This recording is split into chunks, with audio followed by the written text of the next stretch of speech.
Aku Yasmin Vitasari. Halo, saya Vina Widayati. Aku Tugas Lawe Putri. Aku Yuni Musyara. Saya Yunadila Rahmadani. Dan saya Siti Widi. Assalamualaikum warahmatullahi wabarakatuh. Halo adik-adik semua. Kali ini kita praktikum tentang tahun 1779, seorang ahli kebangsa Inggris Jane Eames berhasil membuktikan bahwa fotosintesis menghasilkan oksigen. Nah, dia memanfaatkan dari hidrilla di mana terdapat corong kaca lalu dimasukkan ke dalam beker gelas atau gelas kimia. Nah, mungkin teman-teman juga pernah ngelakuin kan? Nah, kali ini bakalan kita buktiin, dan tujuan praktikum kita kali ini adalah untuk melihat yang pertama bahwa fotosintesis menghasilkan oksigen, dan yang kedua faktor-faktor apa aja yang melakukan fotosintesis itu benar apa enggaknya. Nah, di sini kita ada 6 perlakuan. Perlakuan pertama itu menggunakan cahaya matahari saja. Lalu yang kedua kita menggunakan cahaya matahari ditambah dengan 5 gram natrium karbonat. Percobaan ketiga dengan 10 gram natrium karbonat itu tambah cahaya matahari. Yang keempat kita menggunakan cahaya matahari ditambah air panas. Yang kelima kita menggunakan cahaya matahari ditambah air dingin. Dan yang terakhir kita menggunakan tanpa cahaya matahari atau dalam suhu ruangan. Nah, kira-kira seperti apa langkah kerjanya? Yuk kita lihat yuk. Nah, ini dia alat dan bahan yang kita gunakan dalam praktikum percobaan Eames. Nah, ini bakal membuktikan bahwa tumbuhan itu berfotosintesis. Hal yang pertama itu ada beker gelas ukuran 500 ml. Ini berfungsi sebagai wadah dalam percobaan kita nanti. Lalu ada corong kaca. Nah, corong kaca ini bakalan berguna untuk menyangkutkan hidrilla. Lalu juga kita butuh ada kawat. Ini kawat ini panjang 10 cm.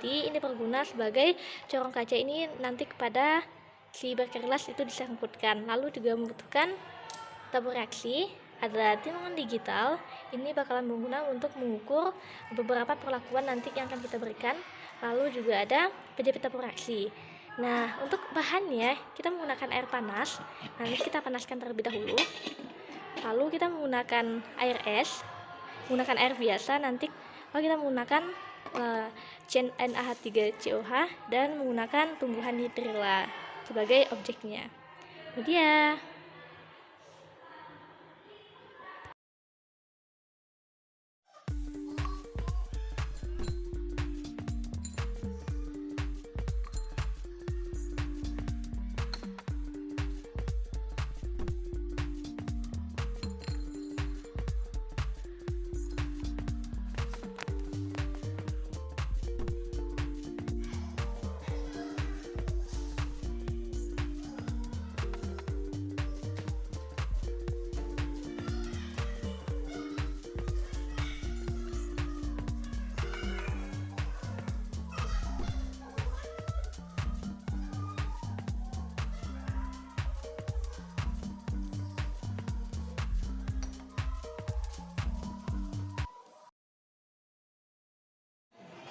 Nah, pada praktikum kali ini itu praktikum Eames yang dilakukan dengan perlakuan cahaya matahari langsung yang akan dilakukan selama 1 menit, dan untuk suhu pada saat ini yaitu 24 derajat Celcius.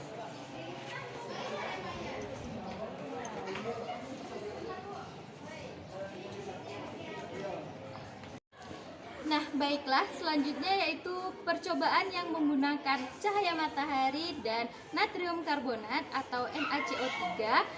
Sebelum itu kita mengetahui suhu saat ini yaitu 27 derajat, lalu suhu air itu 24 derajat.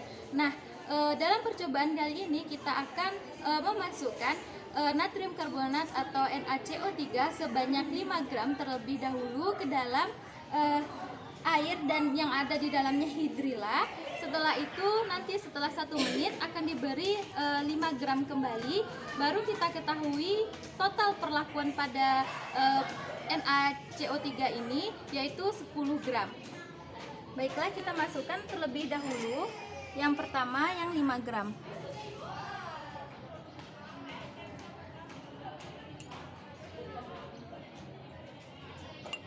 Nah, setelah itu baru kita tunggu selama 1 menit.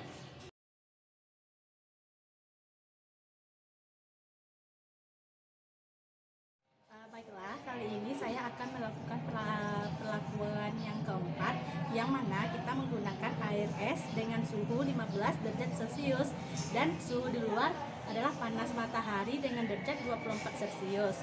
Baiklah, kali ini kita akan melakukan pengamatan tentang bagaimana gelembung yang terdapat pada suhu es pada air dan panasnya matahari.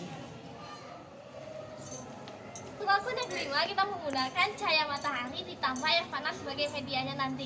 Nah, di sini kita ukur suhu terlebih dahulu. Ini menunjukkan dan suhunya itu naik.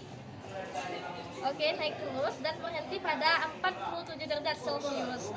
Nah, ini kita amati selama 1 menit, di mana suhu keluar ini yaitu 24 derajat Celcius, dan kita akan melihat seberapa banyak gelembung yang dihasilkan pada cahaya matahari ditambah air panas ini.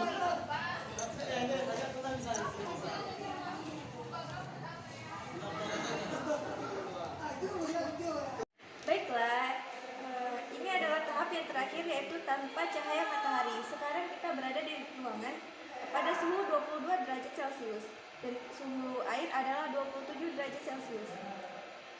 Maka kita lihat perlakuan ini dalam 1 menit. Kita lihat seberapa banyak gelembung yang ada di dalam tabung.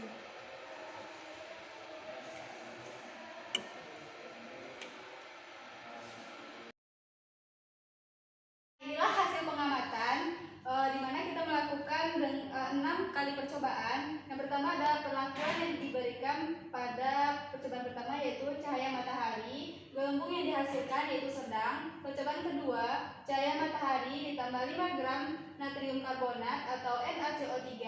Gelembung yang dihasilkan banyak. Percobaan yang ketiga yaitu cahaya matahari ditambah 10 gram natrium karbonat dengan menghasilkan gelembung banyak sekali.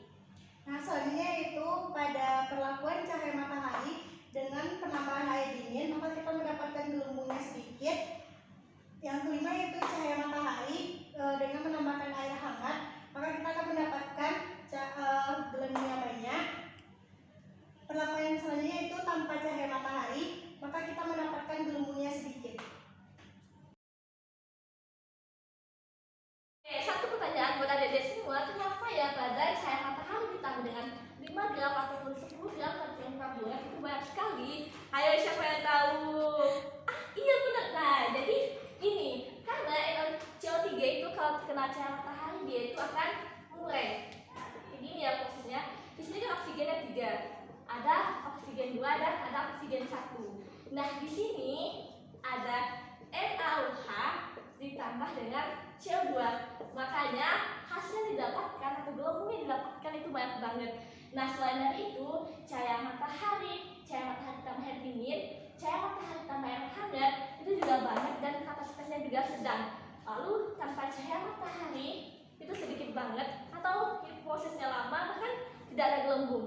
Jadi faktor yang dapat kita simpulkan dari percobaan fotosintesis ini adalah bahwa cahaya matahari sangat peran penting dalam fotosintesis untuk menghasilkan oksigen. Nah, tanpa cahaya matahari itu gelembung yang dihasilkan sedikit. Nah, terima kasih adik-adik, stay tune terus dan selamat belajarnya.